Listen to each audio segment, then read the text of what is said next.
Praise the lord. ప్రభువైన యేసుక్రీస్తు నామములో ఈ ఉదయకాలమందు మీ అందరికీ కూడా శుభములు తెలియజేస్తూ ఉన్నాను.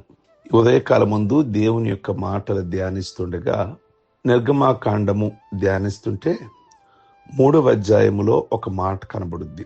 అక్కడ హోరేబు కొండ దగ్గర మోషే మందల కాస్తూ ఉండగా, గొర్రెల మంద కాస్తూ ఉండగా ప్రభు ప్రత్యక్షమవుతారు.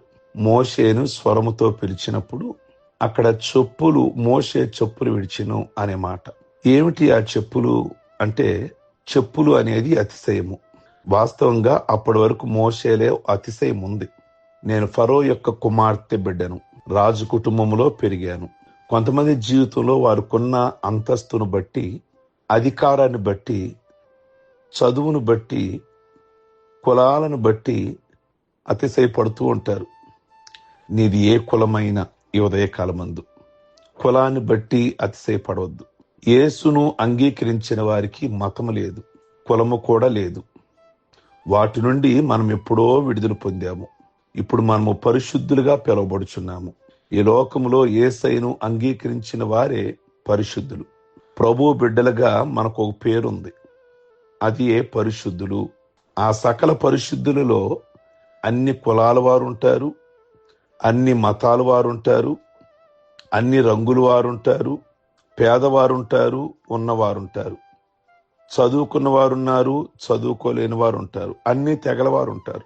కనుక నీ ఉండాల్సింది సకల పరిశుద్ధులలో ఉన్నావా? కనుక ఈ ఉదయకాలమందు నీలో ఏదైనా అతిశయం ఉన్నట్లయితే దానిని మోషే విడిచిపెట్టినట్లుగా నువ్వు విడిచిపెట్టాలి. రెండోది, చెప్పులు విడుచుట అనేది పాపానికి కూడా గుర్తు. మోషే చెప్పులు విడుము అన్నాడు దేవుడు. చెప్పులు అంటే మామూలు చెప్పులు కాదు, పాపం అనే చెప్పులు. మోషే హత్య చేసి వచ్చాడు. అతని పాపము అతన్ని తరిమింది. ఎప్పుడో పాపం చేశాను అనుకుంటున్నావా? నీ పాపం నిన్ను తరుముతుంది. యేసు ప్రభు రక్తములో నీవు నీ పాపములను కడుగు కొనకపోతే నీవు నరకములోకి వెళ్ళిపోతావు. పాపం ఎంత భయంకరమైందో నీకు తెలుసా? ప్రియ దేవుని బిడ్డలారా, నీ పాపము నిన్ను పట్టుకును. కనుక ఆ పాపము నుండి నువ్వు విడిచిపెట్టి యేసుక్రీస్తు దగ్గరికి వచ్చి ఆయన రక్తములో నువ్వు కడగబడాలి. ప్రియ దేవుని బిడ్డలారా, ఒకరోజు ఒక పక్షి ఒక నదిలో ఒక బలమైన చేపను తన బలమైన గోళ్లతో పట్టుకొని ఎగిరిపోతూ ఉంది. ఆ చేప పెద్దది కనుక ఈ పక్షి మొయ్యలేక ఆ నీళ్ళల్లోనే పడి చనిపోయింది. నీవు కూడా పాపం బాగానే ఉంది కదా అనుకుంటున్నావు. నీ పాపము నిన్ను పట్టుకొనినప్పుడు నువ్వు ఏడ్చి దుఃఖపడతావు. ఎంతో మంది రకరకాల వ్యసనాలకు, త్రాగుడికి, పొగ త్రాగుటిలో, వ్యభిచారములో పడిపోయి మనుషులు ఎంతగానో నాశనమైపోతున్నారు. ప్రియ స్నేహితులారా, నీవు ఎక్కడ ఇరుక్కుపోయావు? కొంతమంది అక్రమ సంబంధాలలో ఇరుక్కుపోయారు. ఉదాహరణకు, పంది తారు ఉన్న ప్రాంతం చూసి అది ఏదో బురద అనుకొని దాని దగ్గరికి వెళ్ళింది. అది దానిలో చిక్కుకుంది. అలాగే ఈరోజు చాలా మంది యవనస్తులు ఎంజాయ్ చేయాలండి, ఈ వయసులో కాకపోతే ఇంకెప్పుడు అంటున్నారు. అలా అనుకొని ఎక్కడో మోసపోయి దుఃఖపడుచున్నారు. నీ చెప్పులు విడవమని అనగానే మోషేలు గొప్ప పరివర్తన వచ్చింది. దేవుని పర్వతమైన హోరేబు దగ్గర తన చెప్పులు విడిచిపెట్టాడు. నీవు ఆయన పర్వతం దగ్గర ఉన్నావా? దేవుని పర్వతం దగ్గర మోకాళ్ళుని నీ పాపాలు ఒప్పుకున్నావా? ఇది పరిశుద్ధ స్థలము అనగానే మోషే చెప్పులు విడిచిపెట్టాడు.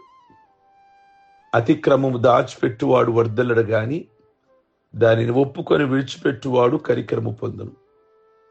ప్రియ దేవుని బిడలారా, ఈ ఉదయకాలమందు దేవుని యొక్క మాటలు వింటున్న నీవు ప్రభువుకి ఇష్టం లేని దానిని నువ్వు విడిచిపెట్టాలి. ఒక ప్రభు దగ్గరికి వచ్చే సహోదరుడు సారా అమ్ముతూ ఉండేవాడు. అయితే దేవుని యొక్క వాక్యాన్ని విన్నాక పశ్చాత్తాపడి ఆ వ్యాపారాన్ని విడిచిపెట్టి స్వీట్ హోమ్ పెట్టుకొని ఈరోజు చాలా చక్కగా జీవిస్తున్నాడు. దేవుడు ఆ వ్యాపారాన్ని దీవించాడు. కనుక గతంలో వ్యాపారం రాబడి రావచ్చు, కానీ అది ప్రభువుకి ఇష్టం లేనిది. దాన్ని విడిచిపెట్టాడు. ప్రభువుకి ఇష్టమైంది చేస్తున్నాడు. అలాగే మోషేలో మార్పు వచ్చింది. అందుకే మోషే దేవుని స్నేహితుడయ్యాడు. ప్రపంచ చరిత్రలోనే గొప్ప నాయకుడయ్యాడు. కనుక ఈ ఉదయకాలమందు మనం కలిగినటువంటి అతిశయమైన, మనం కలిగినటువంటి పాపమైన విడిచిపెట్టినట్లయితేనే, అందుకే మోషే దేవుని యొక్క ముఖ దర్శనాన్ని చూడగలిగాడు. దేవునితో స్నేహం మీకున్నదా? దేవునితో స్నేహం చేస్తున్నారా? ప్రియ దేవుని బిడ్డలారా, అగస్టీన్ చాలా మంచి భక్తుడు. అతడు ప్రభువుని నమ్మక పూర్వం ఒక స్త్రీతో పాపంలో ఏకీభవించాడు. దేవుణ్ణి ఎరిగిన తరువాత ఒకసారి ఆమె తన ప్రాంతం వైపు వెళుతున్నప్పుడు ఆమె అతన్ని పిలిచింది.